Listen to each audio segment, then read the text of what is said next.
পাহাড়ের ধারে ছোট্ট একটি গ্রাম ছিল এবং সেই গ্রামটি বাঙালি গ্রাম ছিল। সেই গ্রামে মানুষদের মধ্যে একটা আতঙ্ক সবসময় কাজ করত। তার কারণ হলো ওই গ্রামের শেষ প্রান্তে একটা জরাজীর্ণ বাড়ি ছিল। আর ওই গ্রামের লোকেদের দাবি ওই জরাজীর্ণ বাড়িতে একটি ভূত থাকতো। আরে ভাই, ওই বাড়িতে যে একবার গেছে সে আর ফেরেনি। সব সময় ওই বাড়িতে একটা ভূত তাড়া করে বেড়াচ্ছে। যেই একবার সাহস করে ওই বাড়িতে গিয়েছে তাকেই সে ধরে শাস্তি দেয়। আর জানিস তো আজ পর্যন্ত কেউ ওই বাড়িতে যাওয়ার সাহস দেখায়নি। রাতের বেলা ওই পথ দিয়ে আসার সময় যেন কেমন একটা লাগে, গা ছমছম ব্যাপার।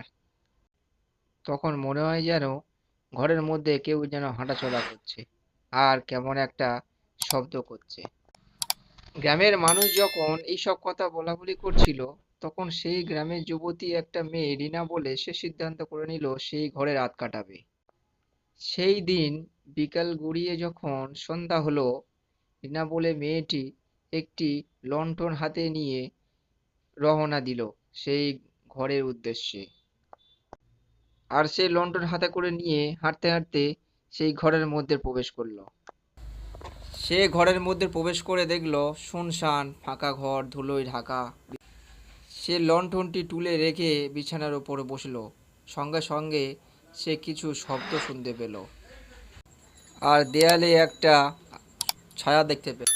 তার চোখ যেন যন্ত্রণায় ভরে উঠল আর ভয় হতে লাগলো। হঠাৎ এক ভুতুড়ে মূর্তি তার সামনে হাজির হলো। সে বলল, আমি এই ঘরে লুকিয়েছিলাম, আমি এখানে ধরা পড়ে মারা গেছি। আমার চুরি করা সব ঠিক জায়গা না দিলে আমি শান্তি পাবো না।